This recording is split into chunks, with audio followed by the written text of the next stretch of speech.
Hey, it's Jodi Eamon here. Welcome to Jodi Eamon Live on Mondays at 11. I'm so happy that you're here. Say hello. Ask me anything. We're here talking about self-care today.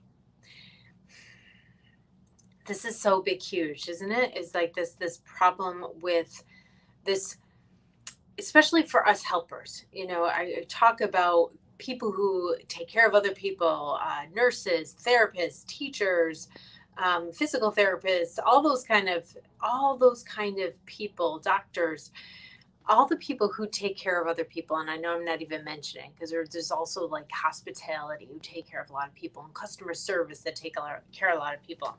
I'm making the table shake here. Hi there. There's so many different professions that take care of other people, especially therapists.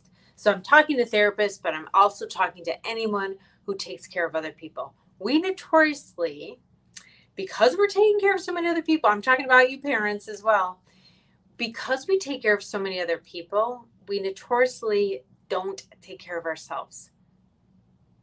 Why is that? Like, we think that there is us versus them. And I wrote on Facebook about this week, and I got so many responses. So much came up for so many people about why we don't do self-care. A lot of it's connected with our own sense of worth. Like, we don't feel worthy of it. We feel like, oh, we're okay and other people struggle, and so we really have to give to them and not to ourselves. But all of it really explains that we think about it as us versus them. That these are the people, hi Stanley, these are the people that need help. These are the people I'm helping, and then here's me, right? Here's the people I'm helping, and here's me. Like, we're totally separate. That means you're separate from everybody. And what really is real is that our minds are connected. There's kind of like this universal mind, we're connected. If you're ever around somebody that's happy and good energy, do you feel a shift? Do you feel, if you're ever around someone who's negative and dreary and toxic and mean, how do you feel? Not so good. So our energy is contagious. We're sensitive beings, we're empathic by nature, and we feel what other people are feeling, some more than others, of course, but we feel what other people are feeling. And so if we're stressed, what does that do for the people that we're taking care of? I wish that we could see that. We feel like we have to make sure everything is okay, so we're okay. This was someone else said. Someone's like, we have to. It's kind-hearted. We want to be, our intentions are good, but we want to make sure everybody's okay, so then we know that everything's okay. In a way, that's about you, not about them.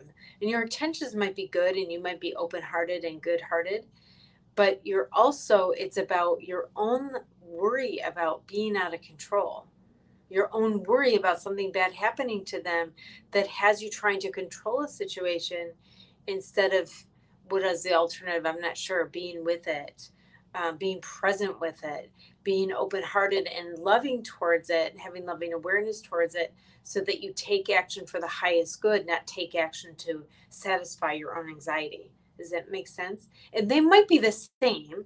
The action you take might be for this other person's highest good. But if you're coming, excuse me, if you're acting from a place that's to settle your own sense of control, you may not be taking action for someone's highest good. You might be, but you may not be. Hi, Suju. So if we are trying to care for other people, we need this more than ever. Like, we have this higher order of magnitude. If you're in the world by yourself and you're taking care of yourself, it's like you have one-to-one order of magnitude of what you have to do to support you being able to take care of yourself. None of us are in a vacuum here in this world. We're all taking care of other people, basically. Some of us a lot more than others. And when you're doing that, it's one too many, right? It's you taking care of yourself and taking care of a lot of people around you. And so you need like a higher order of magnitude of self-care to reflect what you're giving out. and what you want to give out. Your soul is called to be this caregiver. It's not like you're doing it to whatever.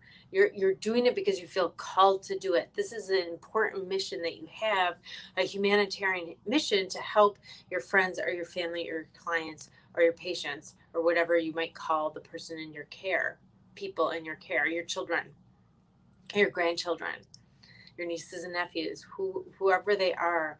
You are being called to do this work. This is a very important mission, and our life purpose does reflect how happy we are in life, because making a difference to other people's lives matters. It matters. And it makes it all worth it. Like all the suffering that we do, if we could then contribute and like help somebody else, it makes all our suffering worth it. All the things that we did to learn, all the things that we learned that we want to now give to other people. Hi, Cindy.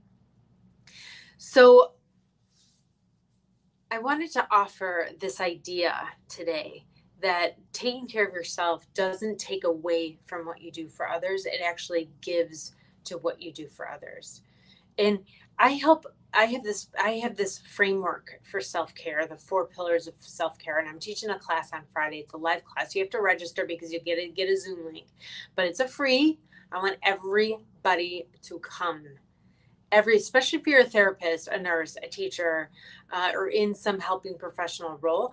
But if you are a parent or you're caring for your parents or whatever have you, come to this workshop. It's a free workshop on Friday. You could watch it live, which is I think the most energy. And I'm going to have a transmission in it. We're going to upgrade your operating system to clear some things that stop you from taking care of yourself. All those beliefs that it's us versus them, or that that's more important, or I could do it anyway. Like, helpers have the capacity to do miraculous things with less energy. You have that capacity. Is it always good? Could you sustain that forever? And who will lose when you can't sustain that? That's what's really important. So I have a framework for self-care, the 4 pillars of self-care.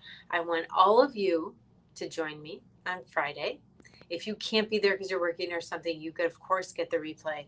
But being there, you will get the energy live, but it will work also in the replay. So you could go to jodimann.com/therapist, and you'll get a pop-up that takes you to that workshop. So, and there's also other workshops there for counselors and therapists as well. I have one coming up Wednesday, which is going to be freaking awesome. I cannot wait for Wednesday. I'm going to be teaching the MAPS and narrative therapy. So if you're any kind of helper, also if you're a coach, if you're a therapist, if you're a peer counselor, come to this workshop. It's going to be awesome. If money stops you from being able to come on Wednesday, please write to me, because I do have a couple scholarships available, and I do want to give those away so that people get this information. So Friday is free. Wednesday is a paid workshop. And if you're a therapist, you have CEUs, but if you're not, you get something out of it. I do have some scholarships available, so write to me. Don't hesitate. Let's do this. Like, I think we're going to go into this fall, and I think we need to really rev up our robustness, our energetic bandwidth, so that we could be these shining stars, be these pinnacles of hope, because that's what people need right now, these pinnacles of hope. And so we need to take care of ourselves, and not in ways that take more time. We don't have more time. We don't want to do self-care to take more time. We want our self-care to give us time. We don't want our self-care to take away from other people. We want our self-care to give to those other people. So join me Friday. So Chris says, your videos have helped me a lot with my OCD and other stuff, but I can't get over the death of my cat. Grief is so overwhelming and powerful, especially, Chris, if you have been isolated this year at all, and your cat has been company for you, or in times in your life you've isolated. That was such a sense of comfort, such a sense of home, a belonging, unconditional love. And biological death is just a biological death. The relationship continues. And so continue to reach for that relationship and know, I know this topic of this video is not about grief, but grief is so powerfully real, and have a lot of compassion for yourself, and get around people who could really understand and reflect that back. What a beautiful cat mommy you are. And so you could reconnect with the energy of your cat, you know, to know that energy and that relationship will live on, and the influence, the impact of the cat on you and you on the cat is goes on and on and on and on. And it's so beautiful.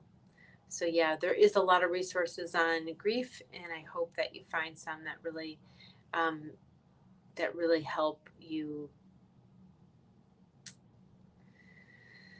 get through it, understand it, put it like understand it in a way that you can move forward and still have that loving connection to your cat. Okay. I wish I knew the cat's name so I could say that. I don't mean to call her him cat. All right. I love you all. Thank you so much for being here. I hope this served you. I hope this inspired you. I have so much for you. I'm starting a 10-week self-care group that's going to be, it's going to blow your mind as well, coming up in the end of August. Hi, Holly. I've been thinking about you, Holly. Actually, good morning. I've been thinking about you because I do have scholarships to this workshop this week, and so I don't know if you were interested in taking it. So things kind of shifted. So let me know. Write to me, Holly. Send me an email if you want to in on this workshop Wednesday of scholarships. The thing on Friday is free, Holly. I hope you come. I thought of you specifically. All right. Talk to y'all next week. Bye.